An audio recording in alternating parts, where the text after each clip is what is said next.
A gente vai agora passar para a segunda mesa. Acho que a gente pode tentar juntar, se tiver alguma dúvida, já no final da terceira mesa, porque acho que vai ser uma complementariedade de cada uma dessas mesas, né? A gente falou uma parte aqui, depois vai ter agora sobre a tomada de decisão apoiada e depois sobre as hipóteses de não cabimento, né? E aí, de repente, algumas dúvidas que possam até já ter surgido, elas podem vir a ser respondidas pelas outras duas mesas, tá?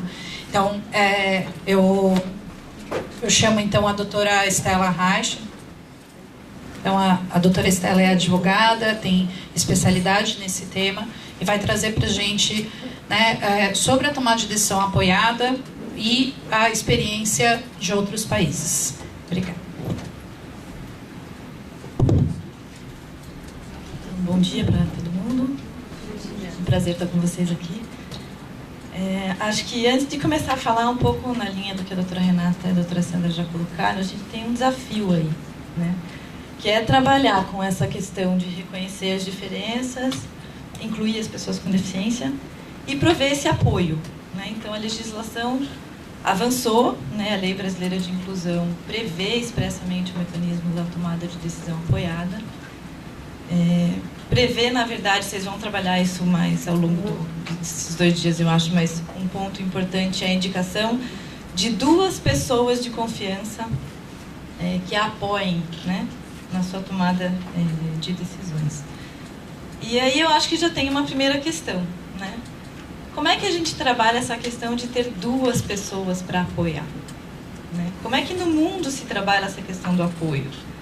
Será que existem outras, né, possibilidades que não, como a nossa lei colocou, quer dizer, 2 pessoas que provejam um apoio? Então, eu trouxe para vocês aqui uma série de informações. A minha intenção é mais trazer notícia para vocês de outras coisas que estão acontecendo aí mundo afora, né, em relação ao tema da tomada de decisão apoiada.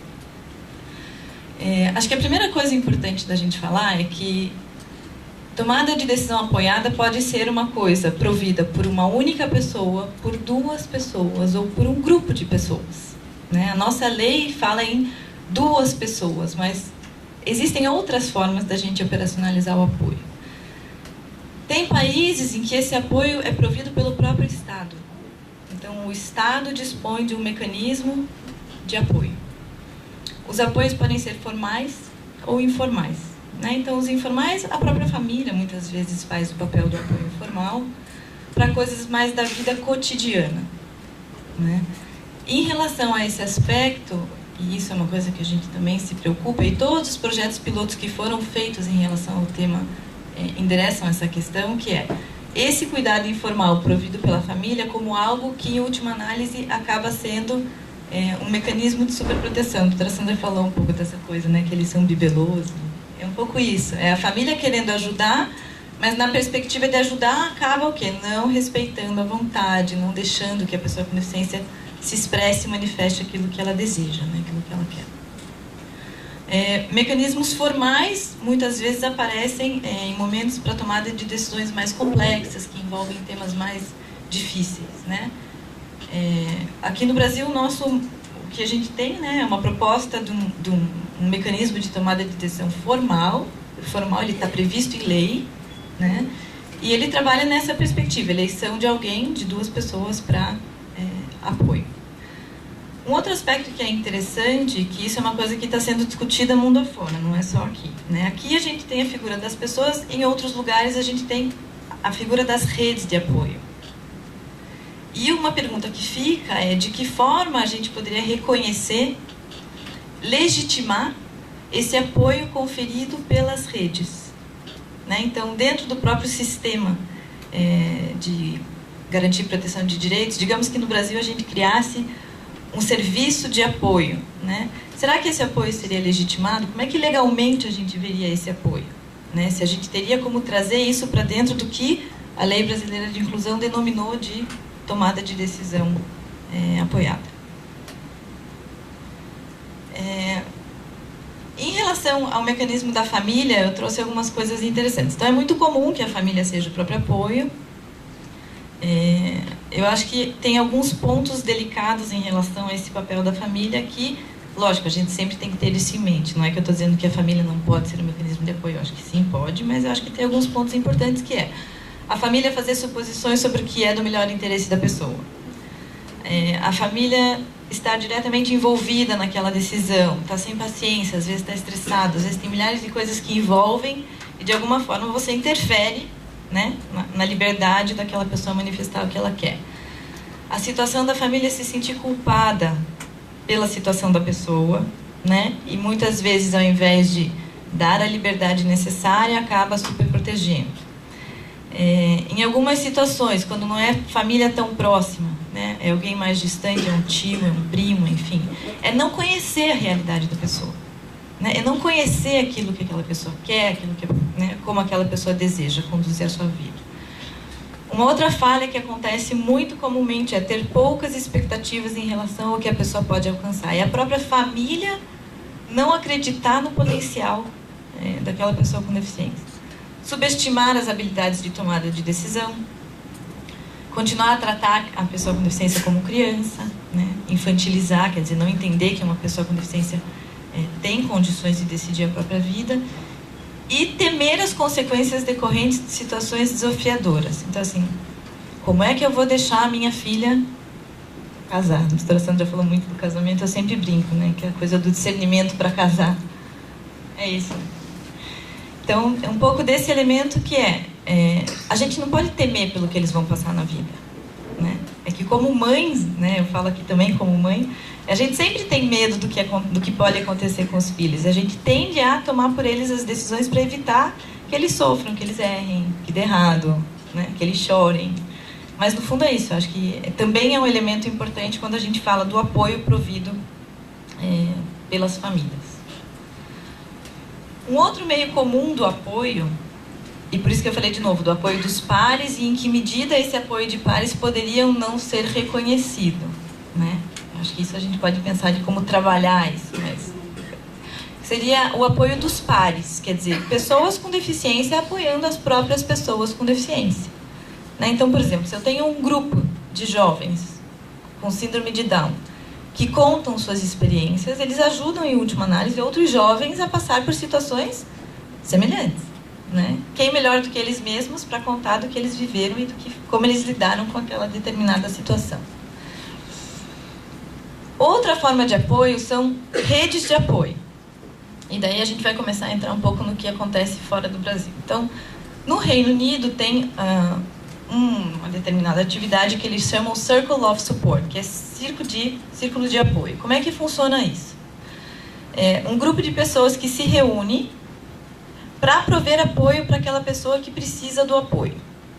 Que grupo de pessoas é esse? É um grupo informal, em geral envolve quem? A família, as pessoas do bairro, as pessoas com quem essa pessoa com deficiência tem algum contato, eventualmente se é uma pessoa que trabalha, pode ser alguém do próprio trabalho. Então, essas pessoas se reúnem com uma determinada periodicidade que sozinhos eles definem. Em geral, quem puxa essas reuniões, quem determina o que vai ser tratado é a própria pessoa com deficiência. Então, ela marca, fala, pessoal, vamos se reunir na minha casa, tal dia, porque eu queria conversar com vocês sobre esse assunto, sobre essa situação.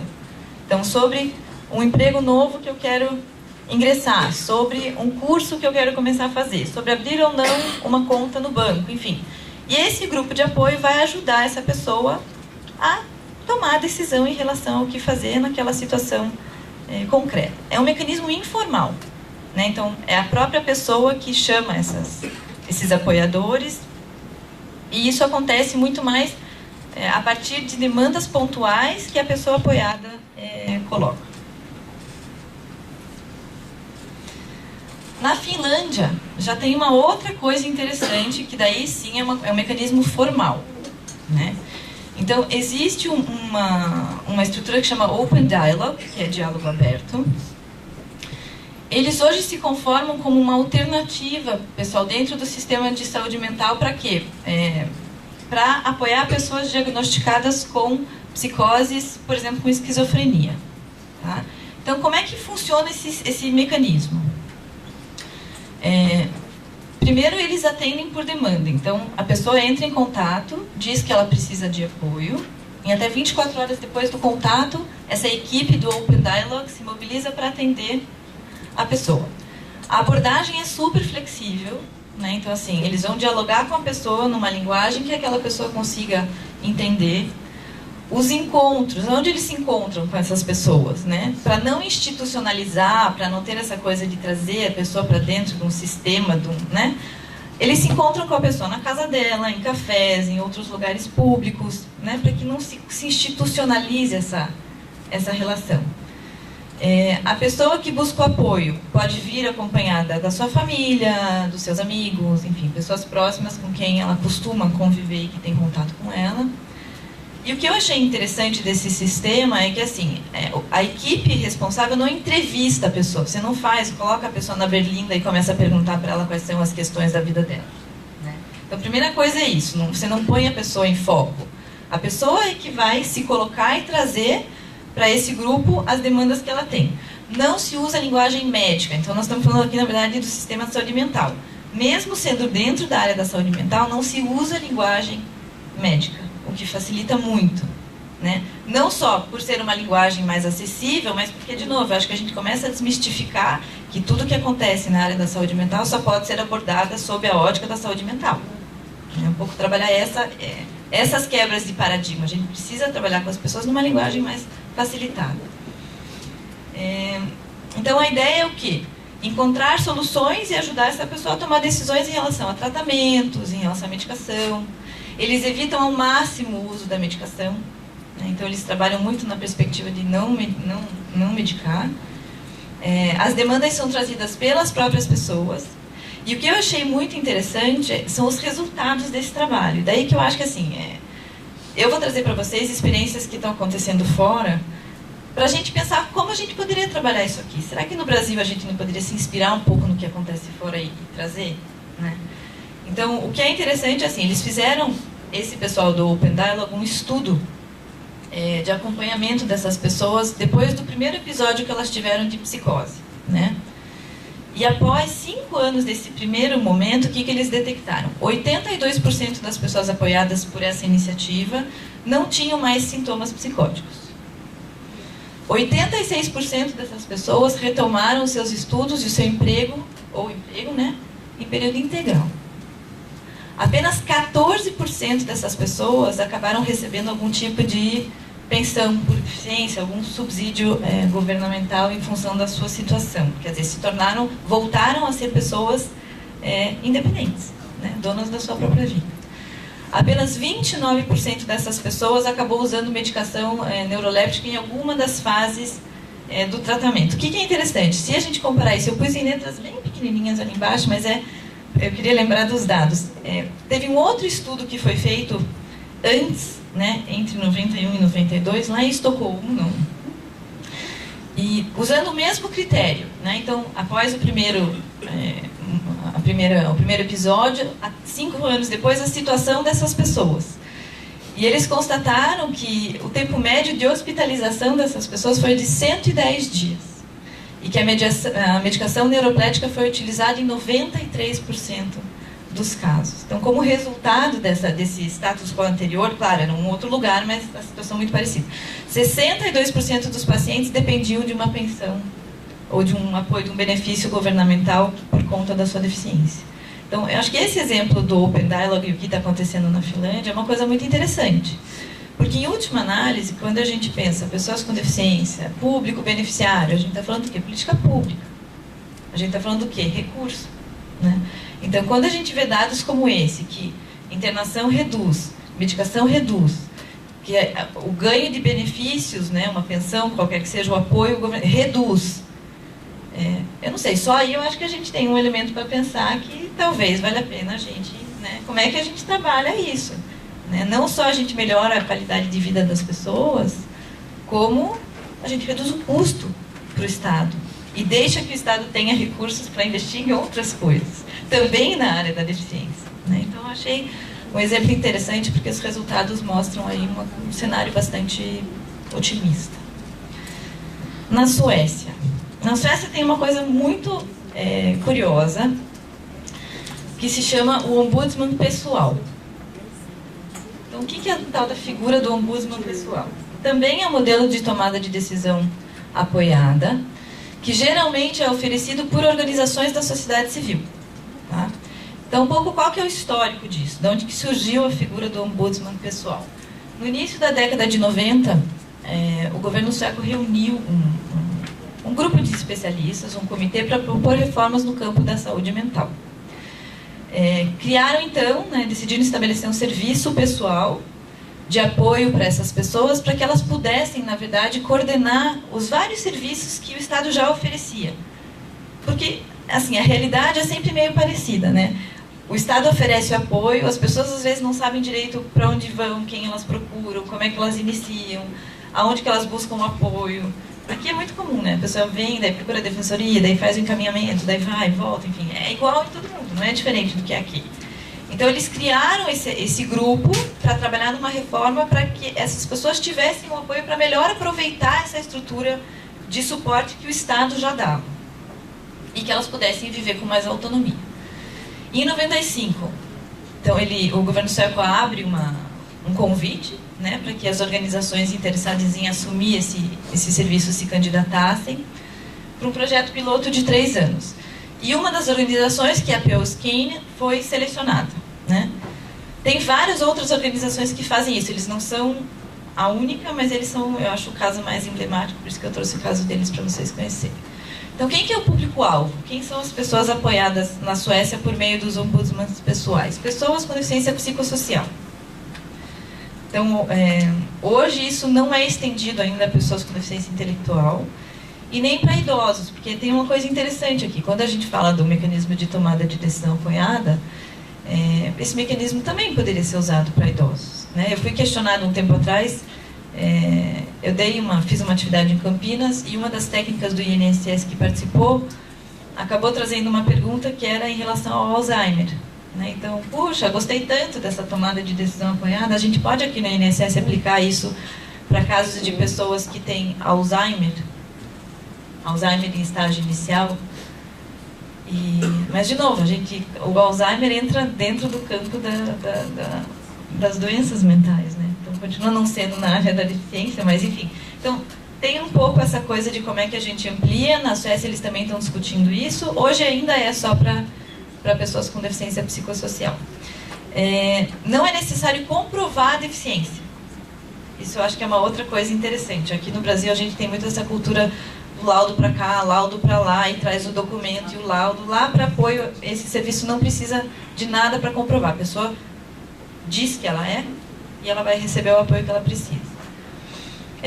Quem que são esses ombudsmans pessoais? Né? São vários tipos de profissionais. Então, tem assistentes sociais, tem advogados, tem pessoas que trabalham mais na área financeira, então que ajudam na parte de consultoria financeira. Então, tem diversos profissionais que atuam como ombudsmans. Para que eles ajudam? Em que assuntos eles ajudam? Quaisquer tipos de assuntos. Questões familiares, questões de saúde, questões financeiras. No que a pessoa precisa do apoio, ela recorre a esse ombudsman pessoal e ele vai ajudar ela o quê? Obter informação, entender a situação. Porque acho que tem uma coisa interessante da tomada de decisão apoiada, que no primeiro momento, quando a gente fala tomada de decisão apoiada, parece que é só a pessoa ir lá e decidir. Né? Vai decidir fazer isso ou fazer aquilo. E não é. Porque para que a pessoa possa decidir, né, primeiro ela tem que o quê? Obter informação para entender sobre aquele determinado assunto. Ela tem que entender as consequências relacionadas àquela tomada de decisão. Ela tem que entender o que acontece se ela vai por um caminho ou se ela vai por outro caminho.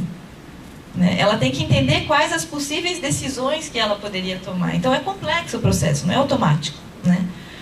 Então, esse ombudsman ajuda essa pessoa em todas essas etapas do processo decisório. Eles têm uma carga de 40 horas semanais, então é o trabalho deles, não é que eles fazem isso nas horas vagas, é uma função. Eles têm horários flexíveis, isso é interessante também, adaptados ao horário daquelas pessoas. Né? Então, ele não trabalha necessariamente das 8 às 6, ele trabalha na hora que a pessoa precisa do atendimento dele.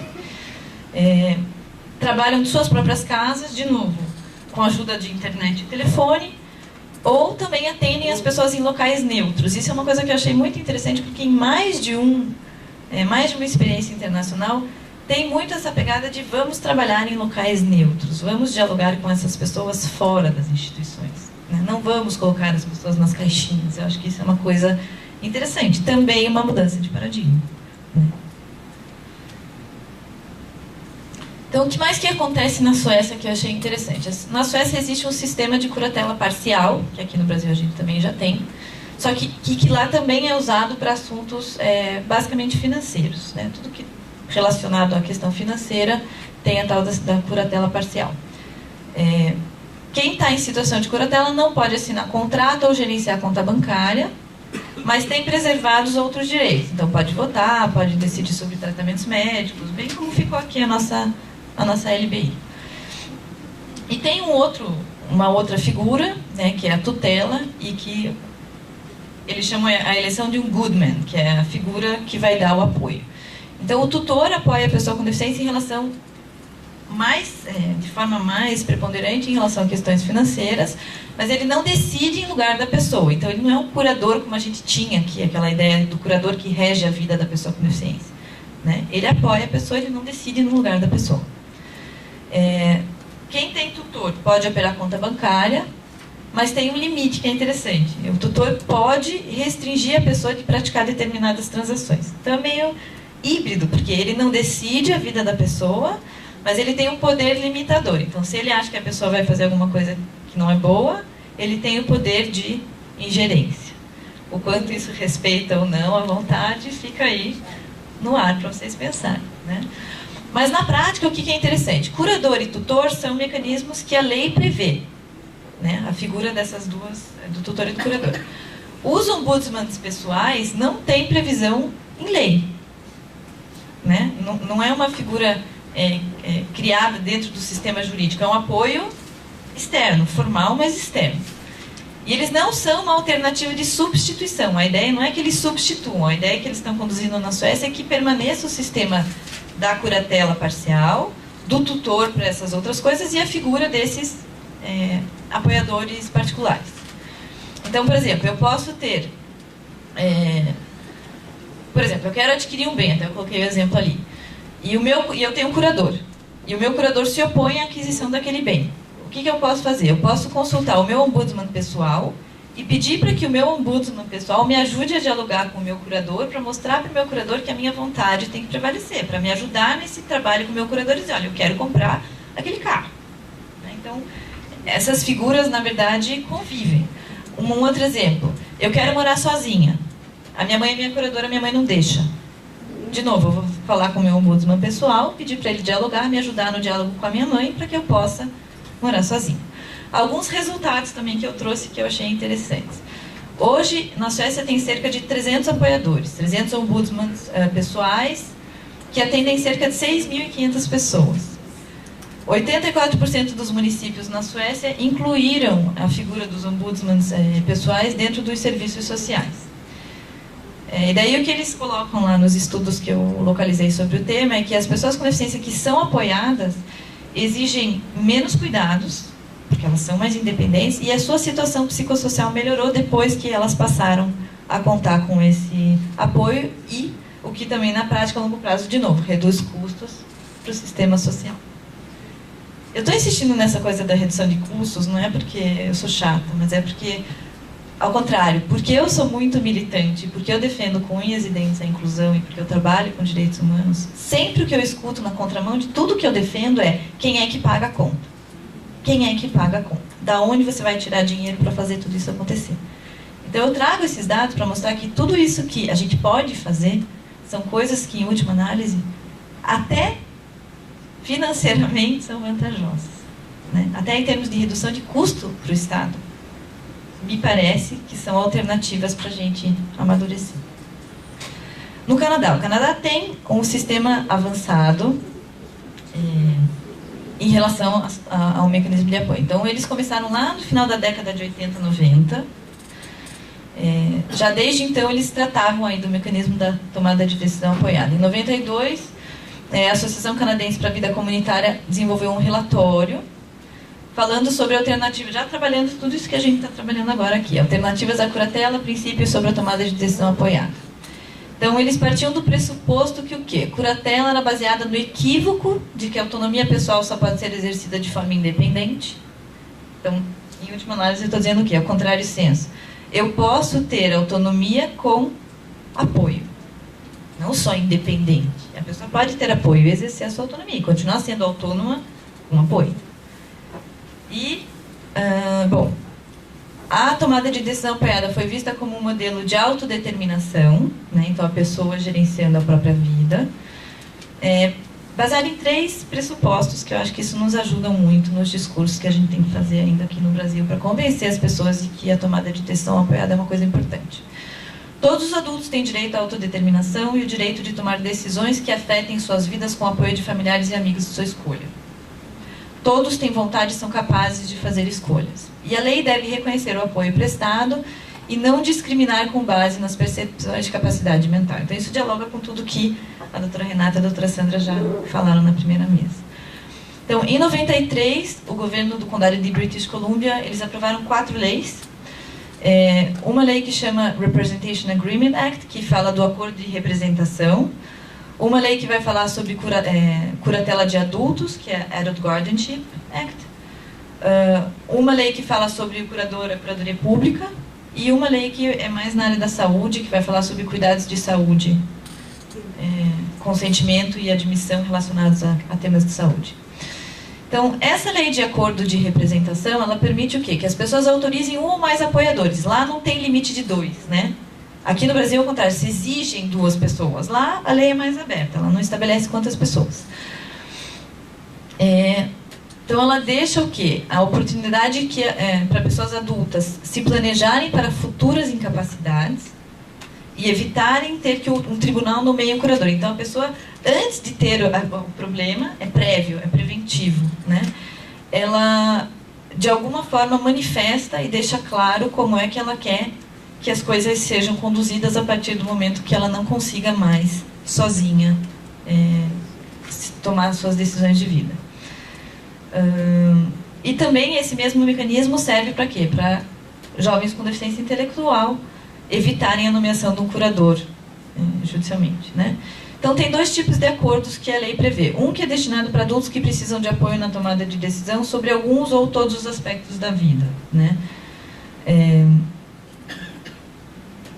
O outro... Então, isso aqui supera o quê? Supera a noção de que ou a pessoa tem capacidade ou ela não tem, né? A gente sai dessa zona do tudo ou nada para trabalhar o quê? Numa perspectiva de que aquela pessoa pode ter capacidade para decidir sobre algumas coisas da vida e talvez não tão autônoma para decidir sobre outras coisas. Então, supera a noção do tudo ou nada, vale-se de uma definição flexível de capacidade.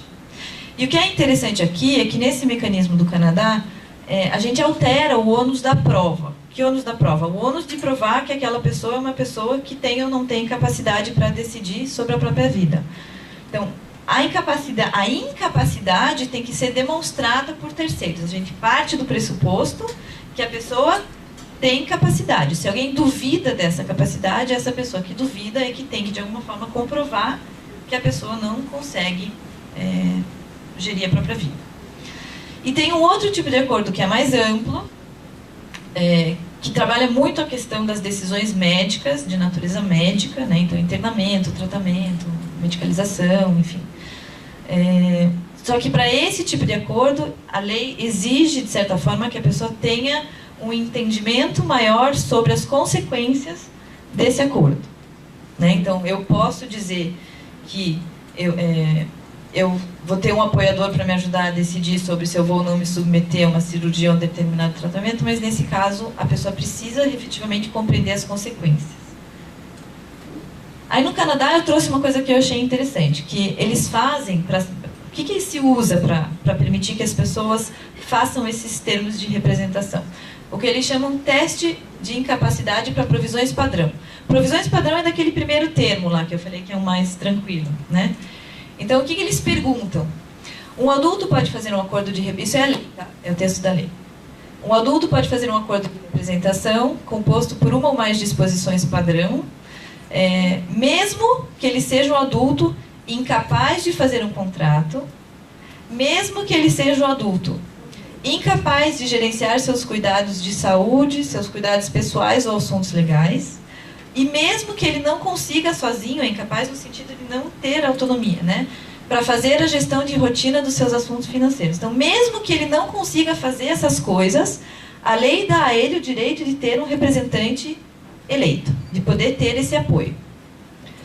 Ao decidir se um adulto é incapaz de fazer um acordo de representação, ou de mudar ou revogar quaisquer disposições desse acordo de representação, o que eles levam em consideração, né? Se o adulto comunica o desejo de fazer que um representante faça, ajude ou pare de tomar as decisões. Então, isso se avalia, né, se ele consegue trabalhar essas questões. Se o adulto demonstra escolhas e preferências e pode expressar sentimentos de aprovação ou desaprovação. Se o adulto está ciente de que fazer o acordo de representação, ou alterar, ou revogar esse acordo de representação, significa que a pessoa que o representava vai fazer ou deixar de fazer coisas, né, em nome dele ou junto com ele. E se a pessoa tem condições de entender e reconhecer que essa relação que ela tem com esse representante é uma relação de confiança. O que é interessante do Canadá é que tudo isso aqui a gente avaliaria fora do escopo da lei, né? Eu acho que são perguntas que, digamos, a defensoria poderia fazer no seu trabalho. Lá está no texto da lei tudo isso, né? Então isso é obrigatório. Qualquer instância em que se aplique a lei, essas perguntas precisam ser feitas. Em Israel, como é que está a situação em relação à tomada de decisão apoiada? Super novo, super recente, ano passado, o parlamento israelense aprovou uma alteração da lei que trata sobre capacidade de curatela, reconhecendo a tomada de decisão apoiada como nova ferramenta. Então, está na lei, como aqui no Brasil. Não está em vigência ainda, né, vai passar a ter vigência a partir de 2018. Então, ela vai decidir que o curador vai ser indicado apenas em situações em que seja necessário, então isso é parecido com o nosso caso aqui. Revoga a possibilidade de nomear o curador sem especificar os assuntos sobre os quais terá ingerência.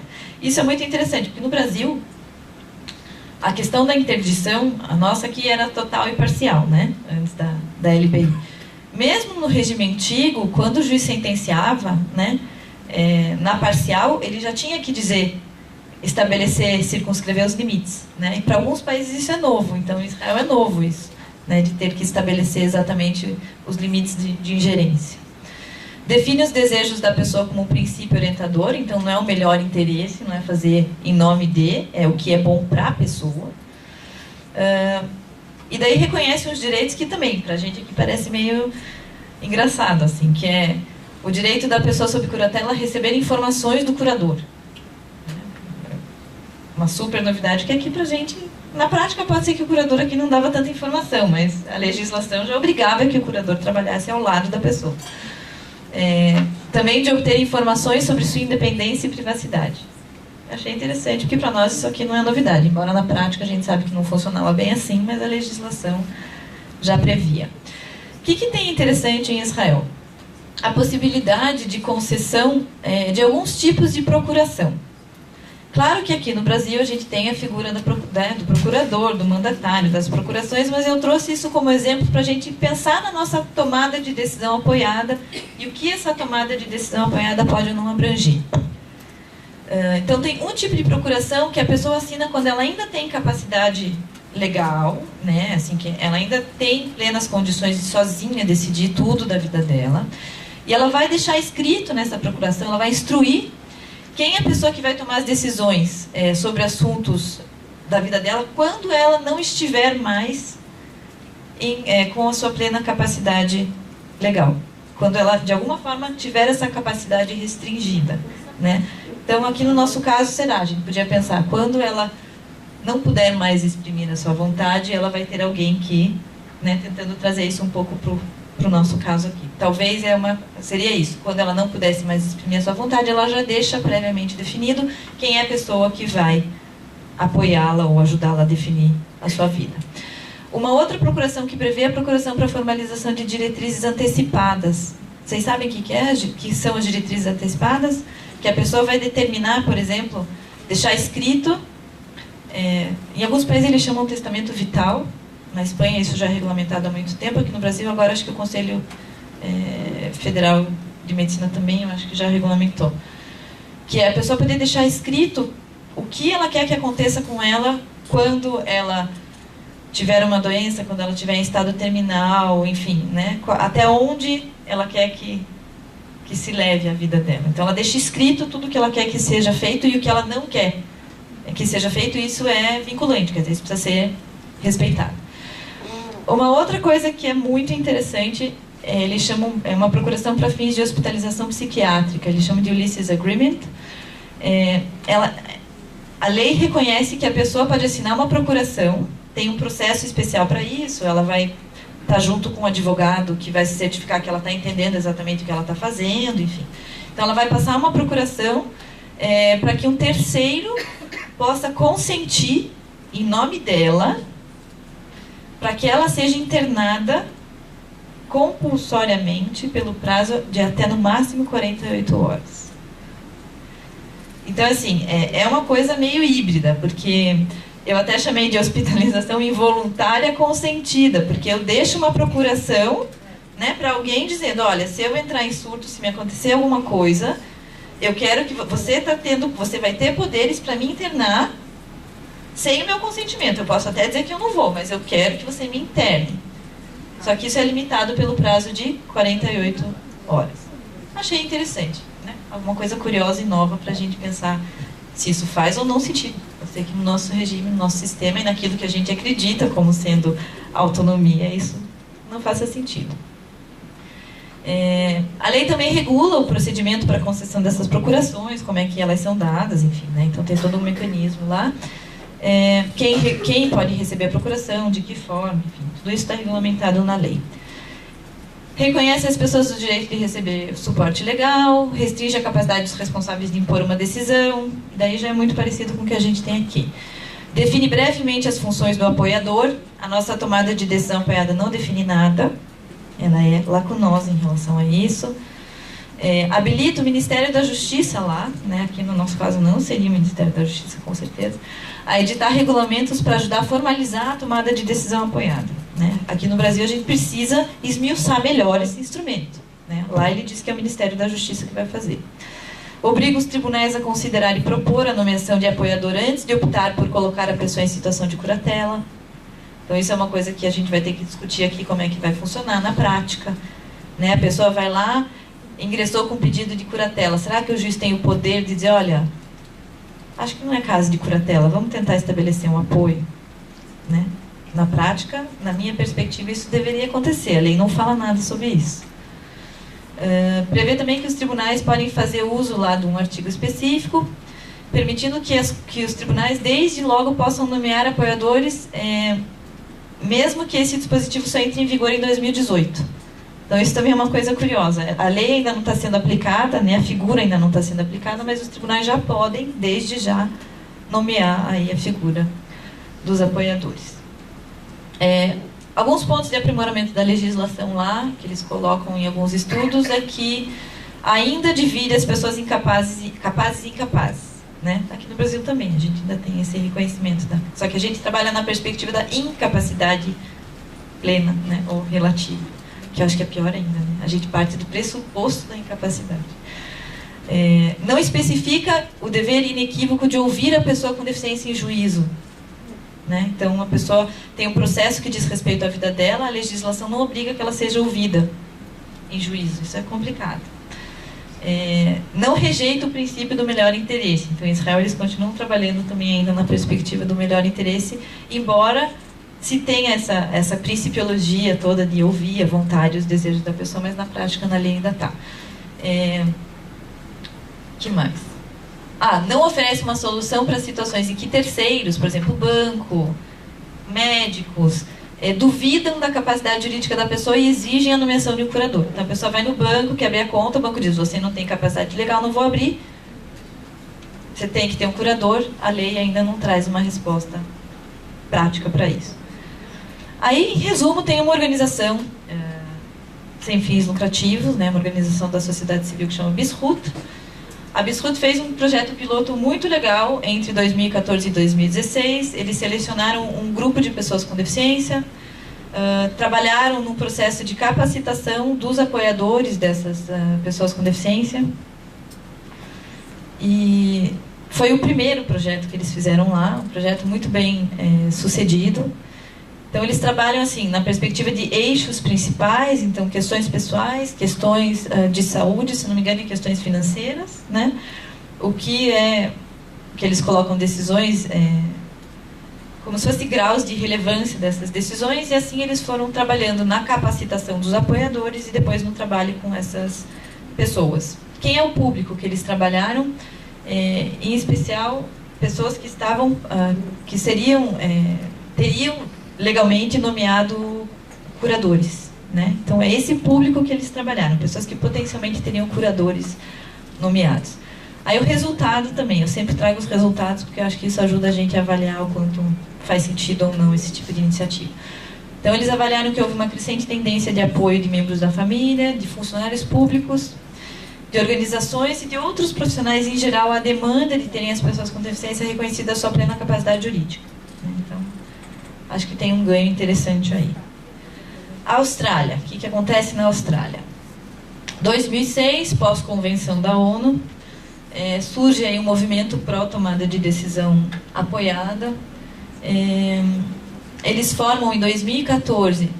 É legal também a gente perceber que o Brasil não está tão para trás, né? Tem lá no Canadá os caras são mais adiantadinhos, mas em Israel é novo, na Austrália é novo, esses movimentos que estão acontecendo na Finlândia, na Suécia, é tudo assim, né? 2009, 2010 para frente, né? Então tem um movimento que é pós-convenção da ONU, mas é bom que a gente fica feliz de ver que também o Brasil não está tão para trás. Então eles criam essa Comissão Australiana de Reforma Jurídica, e eles desenham, na verdade, um relatório que chama Igualdade, Capacidade e Deficiência nas Leis da Commonwealth. E lá eles estabeleceram alguns princípios para a reforma de toda a legislação em relação ao tema da capacidade legal.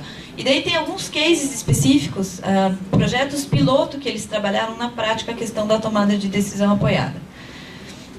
Então, em New South Wales, em 2013 e 2014, eles fizeram o seguinte: teve lá um departamento específico, junto com a curadoria pública, eles produziram materiais para trabalhar a questão da curatela e da tomada de decisão apoiada junto à comunidade, em especial com foco no público de pessoas com deficiência intelectual. Eles tiveram 26 participantes, foram 19 pessoas atuando como apoiadores desses 26 participantes, sendo que 10 eram funcionários remunerados, 7 eram familiares, 1 era amigo da pessoa apoiada e 1 era advogado. Aí eles chegaram à conclusão que só produzir material, cartilha, documentos e coisas era insuficiente, não estava funcionando, não estava gerando resultado.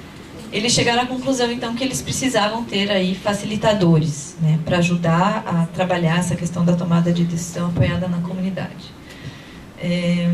A conclusão que eles tiveram é que as barreiras enfrentadas pelos participantes na tomada de decisão não eram barreiras intrínsecas das pessoas, né? Então, isso dialoga com o que a doutora Sandra falou do modelo social. Na prática, se reconheceu que a barreira não é a pessoa, né? Que a barreira que essas pessoas enfrentavam eram decorrentes do quê? Do isolamento social em que elas viviam, né? Então, isso dificultou todo o processo. Então, não é o problema da pessoa, é o problema dela dentro do contexto, né? Da relação, da dificuldade que ela tem dentro do contexto em que ela está inserida. Outra questão que eles identificaram, que é a falta de poder e familiaridade com a tomada de decisão, né? Então, a pessoa não consegue decidir porque ela não sabe o que é decidir. Ela não conhece o processo de tomada de decisão. Ela não sabe o que ela precisa para poder decidir, né? A pessoa não tem familiaridade com isso. Por quê? Porque a vida inteira alguém decidiu por ela, né? Ela sozinha nunca precisou se decidir. Conflitos de interesse também eles apontaram como resultado do processo, né? E um pouco dessa dificuldade das pessoas lidarem com o tempo que leva para alguém que é apoiado estar pronto para tomar a decisão, né? Não é automático, existe um processo, né? Então, por isso que quando a gente fala da tomada de decisão apoiada e da construção desses mecanismos de apoio, a gente tem que entender que não é eu estou aqui com a doutora Renata, ela me dá uma explicaçãozinha rapidinha, tal, linguagem simplificada, pronto, fui lá decidir. Não é assim. Né? Então, eu acho que quando a gente fala do sistema de tomada de decisão apoiada, da rede, do papel da defensoria, do papel das organizações, do papel das famílias, quer dizer, é um esforço coletivo, né? E isso leva um tempo. Né? A pessoa tem o seu tempo. No sul da Austrália teve um outro projeto que foi capitaneado pela Defensoria Pública. Eles conseguiram financiamento público de um fundo específico, um projeto de 2 anos sobre tomada de decisão apoiada. Foram 26 pessoas que participaram do piloto, pessoas com lesões cerebrais, deficiência intelectual, autismo e doenças neuromotoras. Então, o que essas pessoas fizeram? Acordos para ter o apoio. Né? Aqui no Brasil também, a nossa tomada de decisão apoiada é um acordo formalizado. Resultado dessa iniciativa. Demonstram os resultados que houveram benefícios específicos, incluindo maior confiança das pessoas em si mesmas e no processo de tomada de decisões. Melhoria das suas habilidades para tomada de decisões. Crescimento das redes de apoio. Né? Então, com essa iniciativa da Defensoria, houve o surgimento de novas redes de apoio. Aumento do envolvimento também da própria comunidade. Então, esse projeto piloto lá terminou em 2012, mas o Chair Nicholson, que é lá um dos coordenadores do projeto, continuou trabalhando e eles têm ainda trabalhado na conscientização, na capacitação de organizações comunitárias para que esse trabalho continue sendo feito. No que eles chamam território da capital australiana. Né? Em 2013, teve lá um projeto para a implantação do sistema. Eu traduzi como Esquema Nacional de Seguro para Deficiência, mas eu não sei se a tradução está muito exata. Eles fizeram um projeto pequeno com 6 pessoas com deficiência psicossocial e intelectual. Eles tinham como objetivo compreender como as pessoas com dificuldade para tomada de decisões ou cuja capacidade de tomar decisões é subjugada, como que elas podem ser apoiadas nesse processo. O projeto envolveu comunidades em que essas pessoas viviam, né? E a conclusão que eu achei interessante é que a capacidade de autodeterminação de cada pessoa era limitada. De novo, não pela capacidade de tomar uma decisão, mas pela falta de apoio, né? Pelo apoio que receberam para exercer. Então, de novo, o que esses projetos pilotos estão contando para a gente? Se a pessoa tiver o apoio, a pessoa consegue manifestar a vontade, a pessoa consegue exercer o quê? A sua autonomia. Né?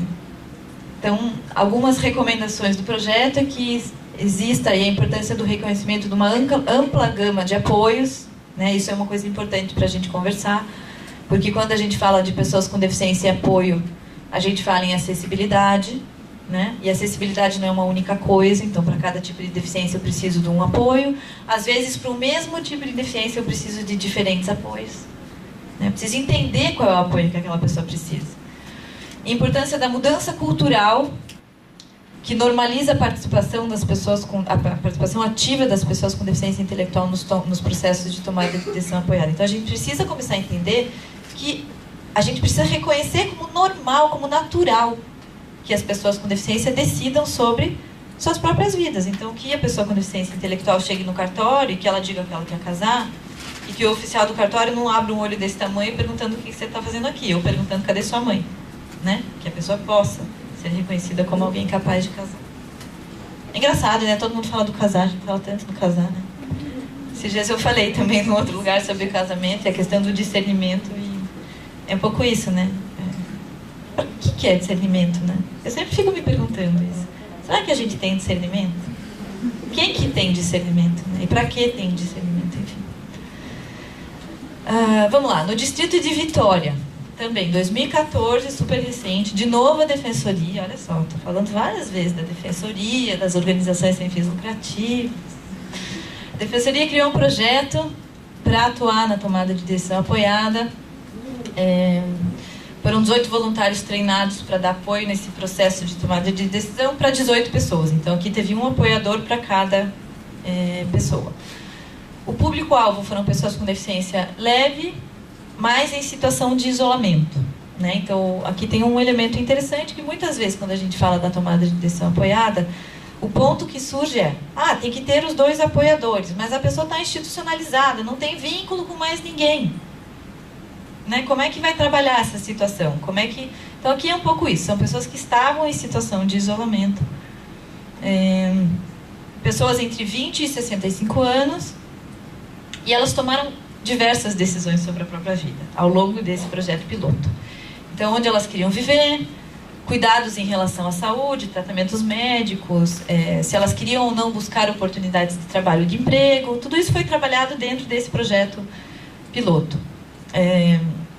O que é interessante aqui, de novo, é a mesma coisa. O projeto conta que houve um trabalho de meses de aproximação dos apoiadores, muito diálogo, muita conversa para enfrentar as barreiras, e a conclusão é que a maioria dos participantes, de novo, apresentou melhora na capacidade de tomada de decisão, melhorou com isso também a sua qualidade de vida, e a constatação que se chegou também, a contrário senso, é a endêmica negligência, né, em que essas pessoas viviam, né, o quanto elas estavam deixadas de lado e não eram ouvidas, enfim. Então, isso aqui é a realidade lá de Vitória. Tem um outro projeto que eles deram continuidade depois desse piloto, e daí eles começaram a trabalhar com pessoas com deficiência intelectual grave ou profunda. Então eles começaram a atingir um público diferente, foram poucas pessoas, 5 pessoas com deficiência intelectual grave ou profunda, trabalharam por um período de 6 meses com esse público.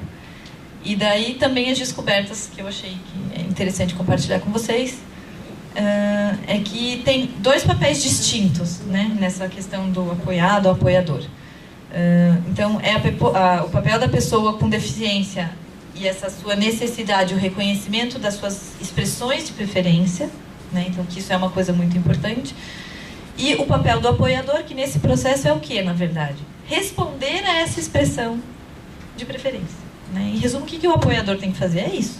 Né? É, de alguma forma, ajudar a pessoa a traduzir aquilo que ela quer.